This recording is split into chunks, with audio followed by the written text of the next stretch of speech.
Amém. Glória a Deus. Amém. Boa noite a todos. Quem trouxe a Bíblia, se quiser acompanhar, Josué capítulo 24, versículo 15. Josué 24, 15. Essa palavra bem conhecida, palavra abençoada, que traz bênção para nossas vidas. Josué 24, 15. Assim diz a palavra de Deus. Se, porém, não lhe agrada servir ao Senhor, escolham hoje a quem irão servir, se aos deuses que os seus antepassados serviram, além do Eufrates, ou aos deuses dos amorreus, em cuja terra vocês estão vivendo. Mas eu e a minha família serviremos ao Senhor. Amém? Feche teus olhos. Senhor amado, nós te louvamos, te bendizemos, reconhecemos o teu senhorio sobre as nossas vidas. Agora, Pai amado, te pedimos, abre o nosso entendimento, abre nossos ouvidos espirituais para ouvir a tua voz, e que todo espírito de atropelo caia por terra pelo poder do nome de Jesus. Amém. Amém. Pode sentar, queridos. Hoje o tema é o propósito da família no plano de Deus. Amém? O propósito da família. Será que Deus tem um propósito para a tua família? Será que o que está acontecendo na tua família hoje vai ficar só ali ou tem consequências? Eu quero começar com uma história para vocês entenderem. É a história sobre duas famílias. A primeira família é a família de Jonathan Edwards. Quem era Jonathan Edwards, no século XVIII? Ele era um pastor famoso, um teólogo, e foi muito atuante lá nos Estados Unidos na época, e um homem muito abençoado, um grande homem de Deus, um testemunho e uma vida e um caráter ilibado. Todas as pessoas que conheciam Jonathan Edwards gostavam muito dele. Era alguém que influenciava as massas, influenciava famílias, amigos e muita gente. E foi feito um estudo em 1900, ano 1900, sobre o aspecto da fé e as consequências que as famílias tinham e quais eram as consequências para os seus filhos, netos e assim por diante. E esse Jonathan Edwards, ele teve cerca de 200 e poucos anos, quase 300 anos, 1.400 descendentes, descendendo diretamente dele. Desses 1.400 descendentes, ele teve 13 presidentes de universidades.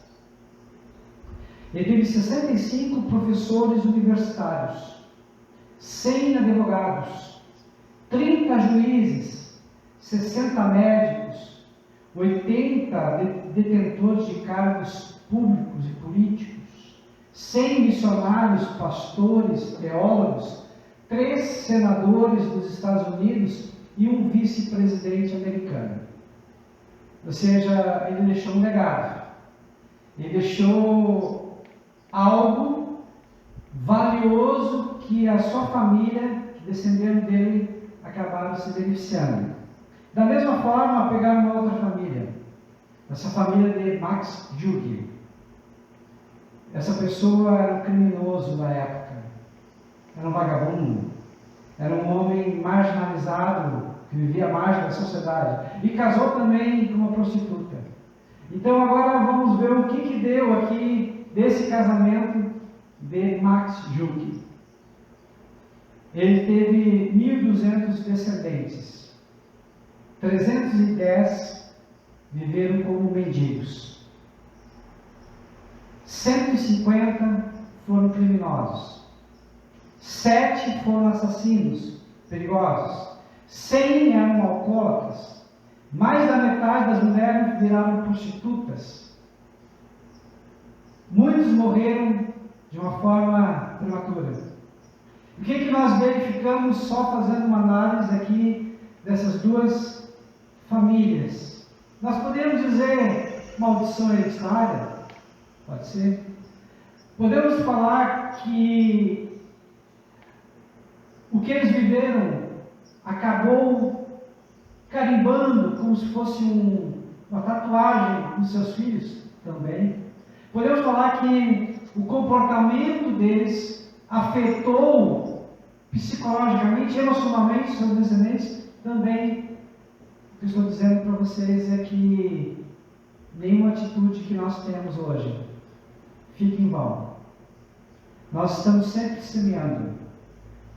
E quem semeia, colhe. Porque é uma lei física, psicológica e principalmente uma lei espiritual. Nós só colhemos o que nós plantamos.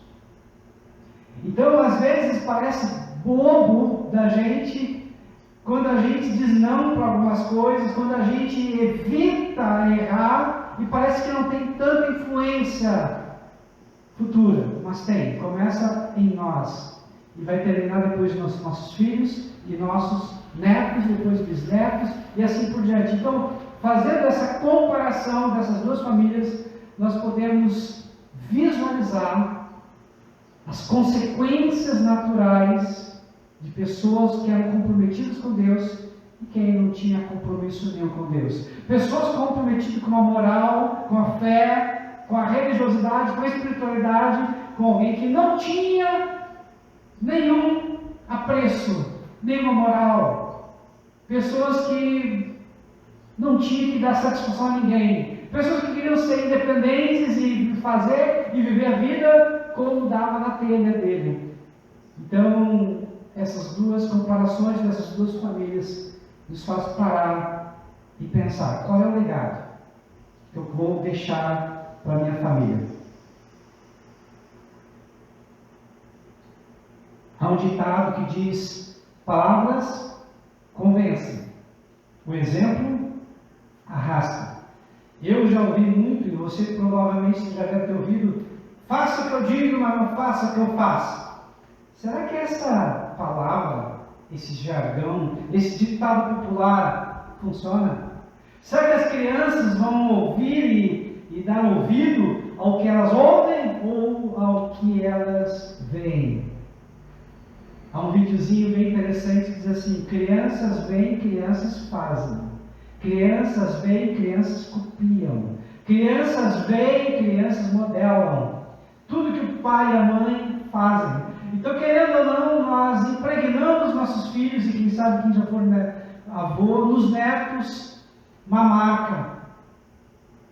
Essa marca que você está impregnando nos seus filhos são boas ou más? Esse exemplo que você está dando é bom ou é ruim? Aqui, Josué, ele foi servo de Moisés. Interessante que Josué, juntamente com José do Egito, foi um dos poucos que nós não podemos dizer quase nada, ou praticamente nada, tiveram uma vida realmente ímpar, ilibada, uma vida que a gente não consegue ver pecado, não consegue ver erro, porque foram jovens tementes a Deus, jovens que tiveram uma liderança e que foram discípulos de alguém, ou que eram conectados com Deus e se afastavam do mal. Josué, ele assumiu a liderança do povo hebreu depois da morte de Moisés. E ele teve muitos desafios e venceu, porque Deus falou: assim como eu fui com o teu Senhor, teu mestre Moisés, assim serei contigo. Então, ele teve a anuência, a confirmação de Deus, que Deus faria com ele o que ele fez com Moisés. Só que como Moisés foi legislador, como Moisés foi líder nesse sentido de levar o povo até Deus através da lei, agora o povo precisava de um guerreiro, e Josué era guerreiro. Josué era um homem temente a Deus, mas guerreiro.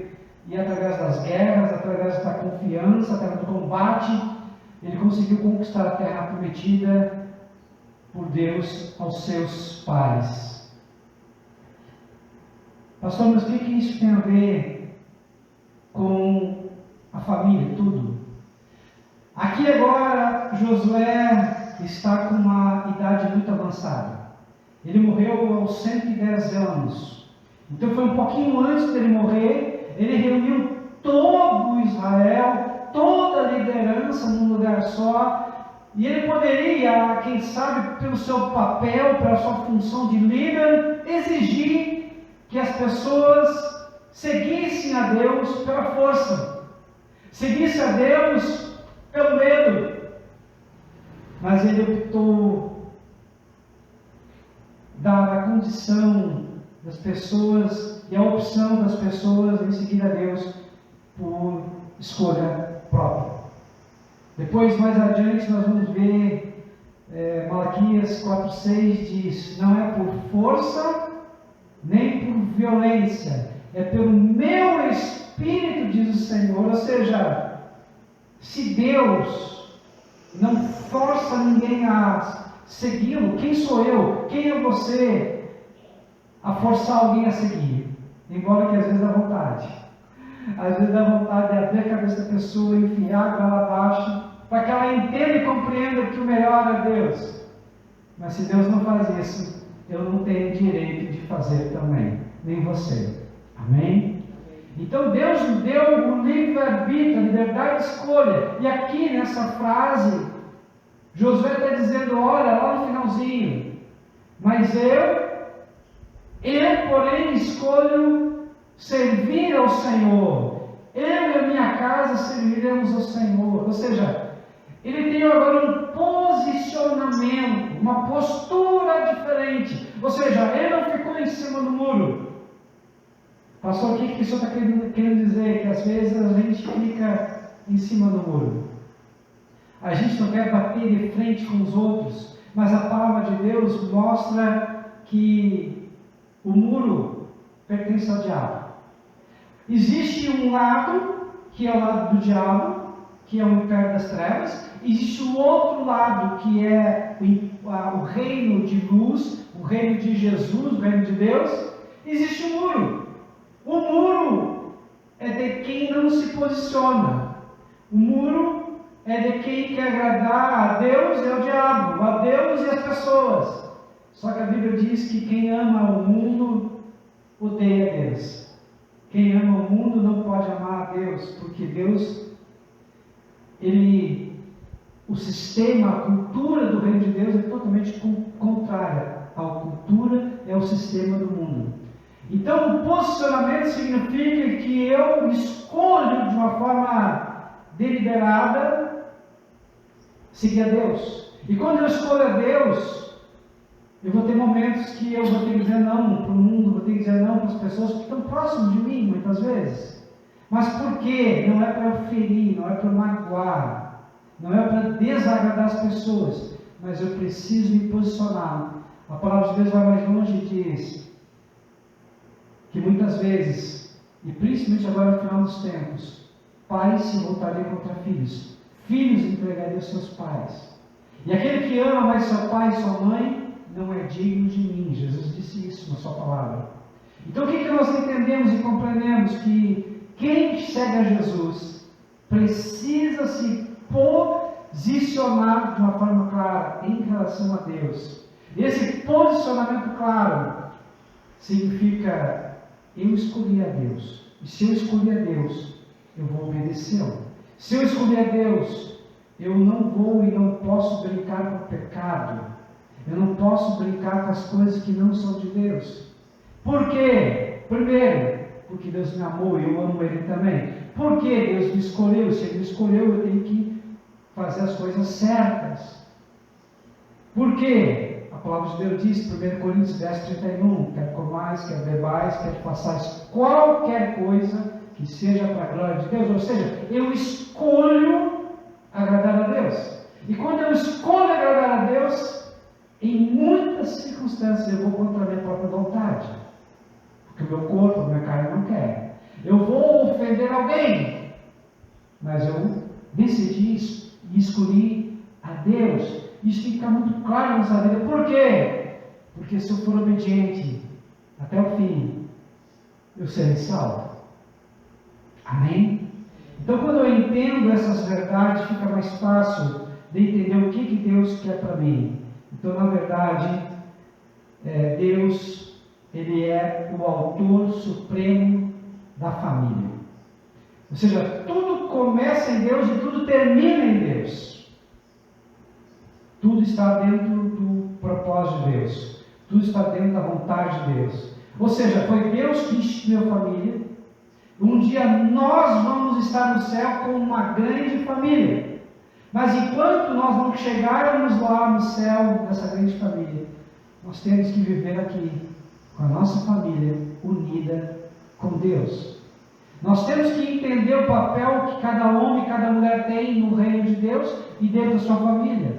E para isso, nós precisamos verdadeiramente cumprir com a vontade de Deus. E qual é a vontade de Deus? Que você cuide da tua família. Que você proteja a tua família. Que você lute pela tua família. Que você brigue para a tua família se for necessário. Mas não deixe que o diabo venha colocar as garras sujas na tua família. Eu lembro de uma cena de um filme chamado Quarto de Guerra. Essa cena me marcou muito, eu já falei. Essa mulher de cor negra, ela se converteu, estava agora buscando a Deus, e nessa busca por Deus tem um momento do filme muito interessante, que ela sente algo que está assim, tirando a paz dela, e ela se levanta para guerrear, e nessa guerra ela disse: diabo, eu não sei aonde meu marido está, não sei o que ele está fazendo, porque ele disse que está numa reunião com um homem, com um cliente, mas eu creio em ti. Mas se porventura ele está me enganando, se porventura ele estiver com uma outra mulher, ele tiver um intento mal contra ela, ou seja, me trair, que o Senhor lute por mim. Então, diabo, tira as tuas garras sujas da minha família e sai agora em nome de Jesus. Ela se posicionou, porque dentro da sua casa o diabo não podia entrar e não podia fazer o que ele gosta de fazer, que é roubar, matar e destruir. E naquele momento o homem realmente estava com outra mulher, estava com interesse de ir para a cama com ela e atrair a mulher. Naquele momento da oração dessa mulher de Deus, deu uma dor de barriga, uma cólica, e o homem não saía do banheiro, acabou voltando para casa. Deus agiu, Deus operou. Então, o que eu entendo? Nós precisamos estar firmados com Deus. E se firmado com Deus é entender que nós temos a autoridade dentro do nosso lar. E que o diabo não pode reinar trazendo divisão, trazendo briga, trazendo contenda, trazendo separação entre os familiares. Amém?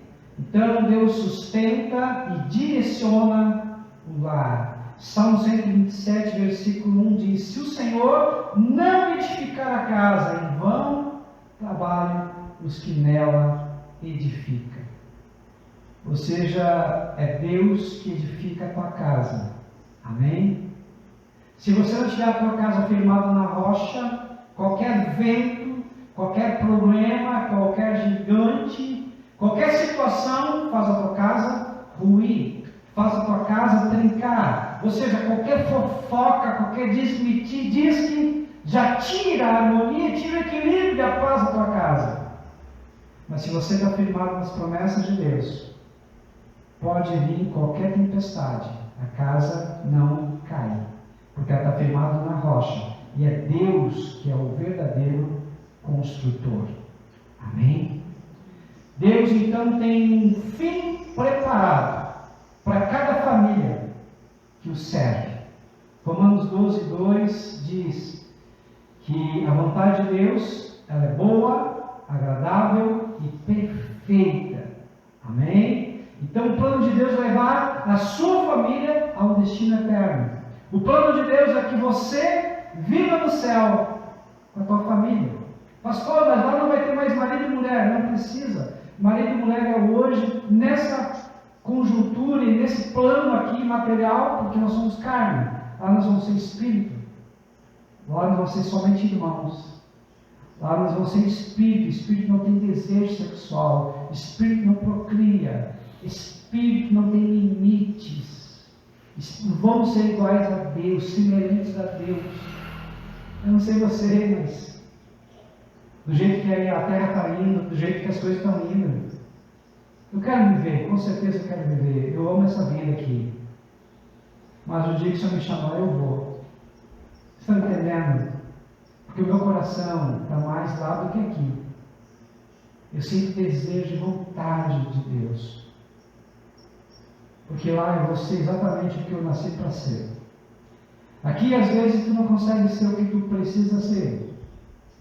As cobranças, o dia a dia, as metas, as coisas forçam você às vezes a ser uma coisa que você não é. Mas lá você vai ser totalmente livre. Totalmente você. Amém? Então esse é o plano de Deus. Que você seja livre e vá morar com Deus. Então o final já está escrito. Deus quer que a sua família esteja com Ele na glória. Eu não sei você, mas eu penso nisso muito. Eu e a minha responsabilidade agora como parte do plano de Deus. Então Deus confiou a mim, Deus confiou a ti, Deus confiou a nós, que a vontade de Deus aconteça na tua casa, aconteça no teu lar. E começa com quem? Com você.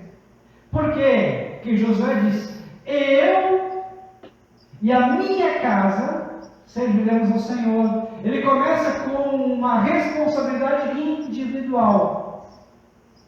Você tem que se posicionar. Amém? Você precisa se posicionar como filho, filha de Deus.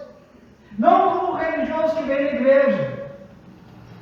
Porque os religiosos não vão para o céu. Mas o filho e a filha vão. Amém? Quem se compromete, quem tem aliança com Deus, esse vai para o céu. Então nós precisamos nos posicionar como filho, como filho herdeiro de Deus. Então eu sou chamado para decidir a servir a Deus na minha casa. Eu começo a servir a Deus na minha casa. Como é que eu vou servir a Deus na minha casa? Eu vou servir a Deus na minha casa amando. Eu vou servir a Deus na minha casa cuidando. Eu vou servir a Deus na minha casa, me interessando genuinamente pelo interesse da minha família, cuidando, tendo tempo de qualidade, dando atenção às necessidades de todos na minha casa, ouvindo-os com plena atenção e presença. Amém? Você serve a casa quando você faz uma boa comida. Você serve a casa e a tua família quando você faz com excelência todas as coisas. Você serve a casa quando você ora, jejua e luta pela tua família em espírito. Você serve a casa quando faz o bem e procura a felicidade do outro. Você serve a casa quando você suporte do outro. Você serve a casa e a tua família quando você verdadeiramente está junto do outro e é aquela pessoa que vai auxiliar, apoiar, respeitar, validar, e não só ser o cri-cri, o crítico, o julgador, aquele que sempre tem que ter a última palavra, aquele que tem que sempre vencer discussões.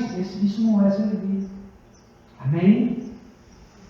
Então eu sou exemplo para os meus familiares. Então não adianta pregar sem viver.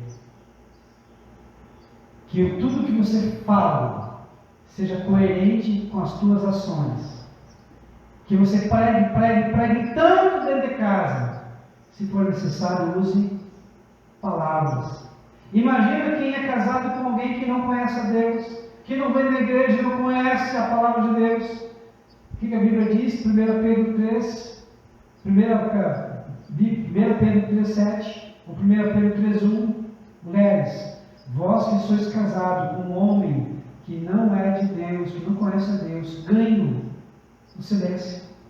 O que é ganhar o homem no silêncio? É pelo testemunho, pela vida, por uma coerência no fazer, coerente, alinhado ao falar. O que tu fala, tu faz, o que tu faz, tu fala. Ou seja, esse alinhamento entre o que nós falamos e fazemos faz com que a gente ganhe a outra pessoa. Amém? Então, viva aquilo que você crê. Se você crê, se você acredita fielmente na palavra de Deus, você precisa materializar isso em obras, em ações.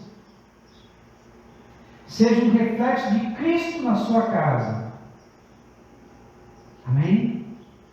E eu sou responsável por ensinar e discipular dentro da minha casa. Você é chamado para ser um personal trainer. Você é chamado para ser um líder treinador. Você é chamado para preparar o teu filho e a tua filha para conhecer e ter experiência com Deus. E quando ele olhar você, você já faz aquilo que prega. E prega aquilo que você faz. Amém? Então ensine com constância, mas não com rigidez, mas com amor. Porque o amor tapa multidões de pecados. O amor é o vínculo da perfeição. Então, o lar que discipula, que treina hoje, evita lágrimas no futuro. Se você falar, se você corrigir em amor, o filho ou a filha pode ficar até triste naquele momento, mas você vai evitar a tristeza futura. Amém? Temos um legado, ou seja, o que a nossa família vai deixar para o mundo e para Deus. E aqui nós falamos já lá no início do culto sobre as duas famílias, de Jonah, Edward e o outro. E aqui o legado é o que você deixa depois da tua morte. Não é só a herança que você deixa. Você deixa um legado. E o teu legado você, na verdade, impregna na mente dos teus filhos. De uma forma que, querendo ou não, eles vão copiar o que você fazia. Não o que você falava. Então, qual é o legado que você vai deixar para a tua família? Porque toda família deixa um rastro. Toda ação deixa um rastro. O sucesso deixa um rastro, mas o fracasso também deixa um rastro. O que tu faz de bom deixa um rastro, mas o que faz de ruim também deixa um rastro.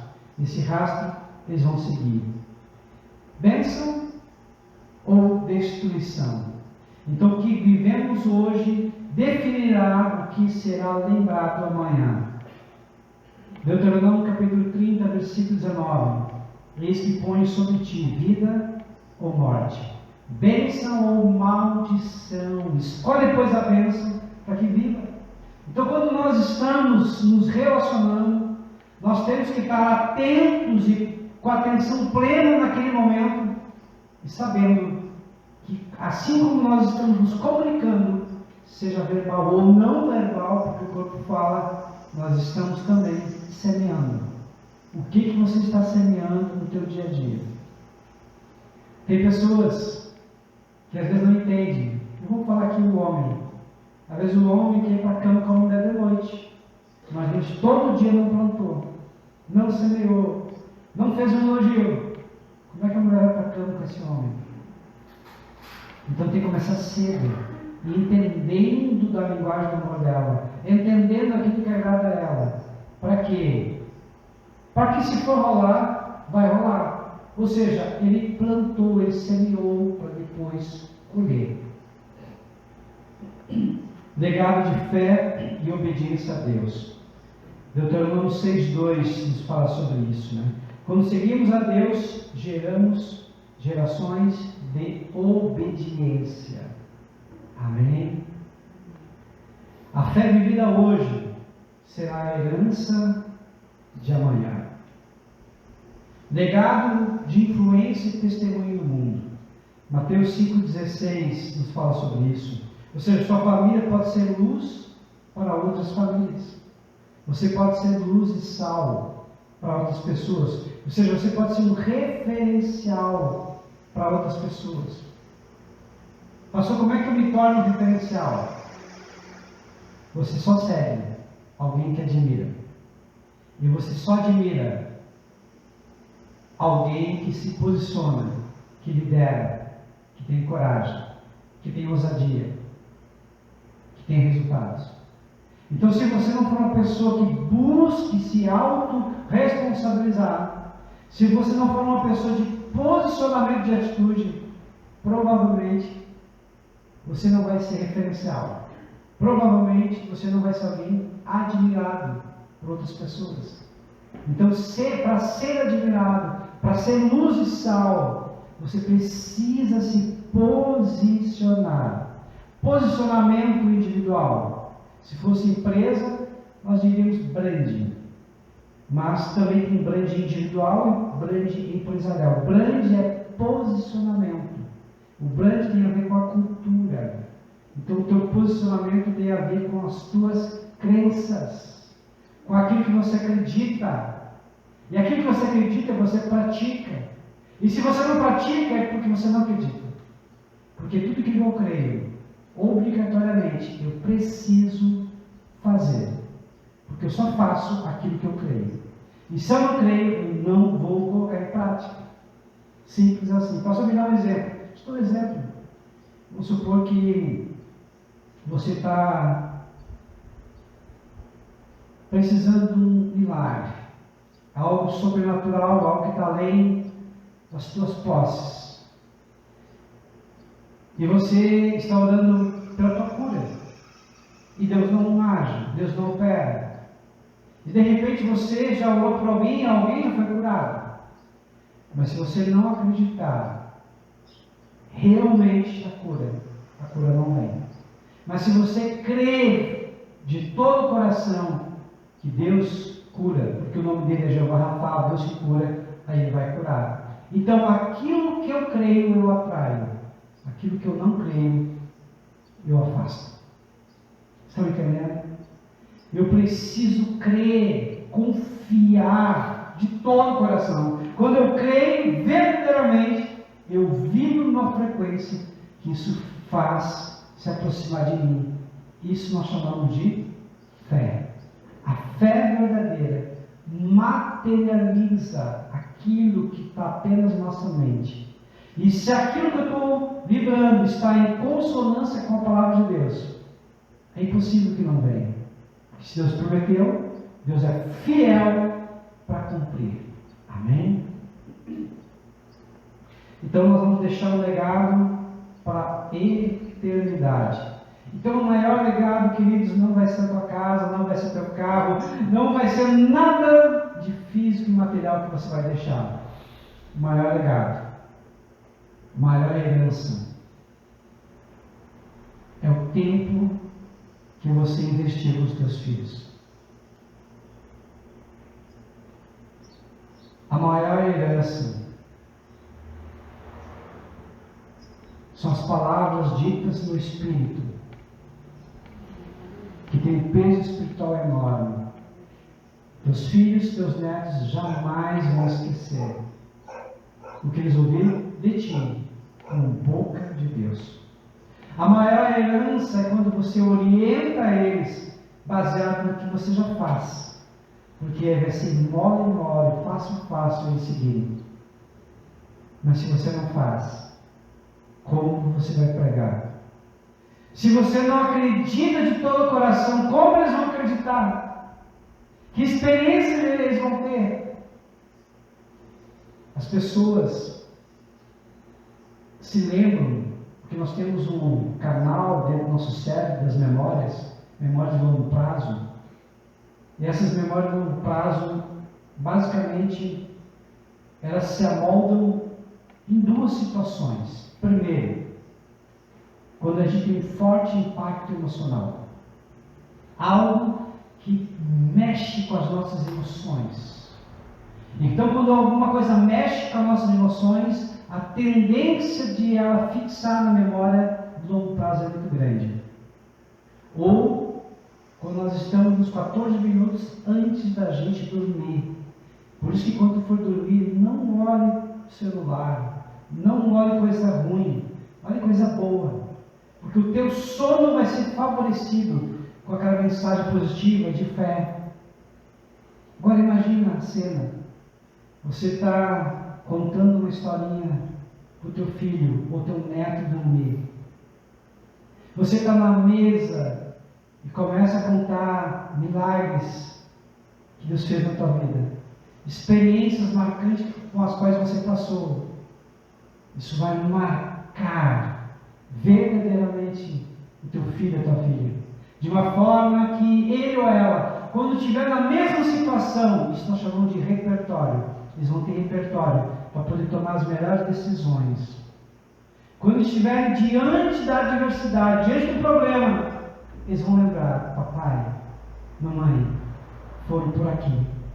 Papai, mamãe, me disseram tal coisa, que eu tenho que confiar em Deus, porque Deus vai lutar por mim. Porque não há Deus maior que luta e trabalha por mim como esse Deus. Ou seja, isso vai ficar gravado na mente, vai trazer associação. E quando eles precisarem de uma resposta, eles vão dentro do repertório que eles já têm, e Deus vai falar, e Deus vai trazer luz.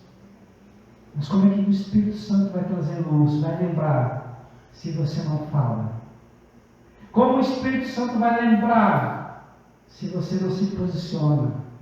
Como o Espírito Santo vai ajudar o teu filho e teu neto, se você não proporciona um momento para poder estar atento 100% junto com ele ou com ela? É impossível. Amém? Então, nós aprendemos que Deus ele tem o melhor para mim e para ti. Mas tudo começa com Deus. Ele é o começo de tudo. Ele é o propósito pelo qual nós estamos nessa terra. E Ele é o fim.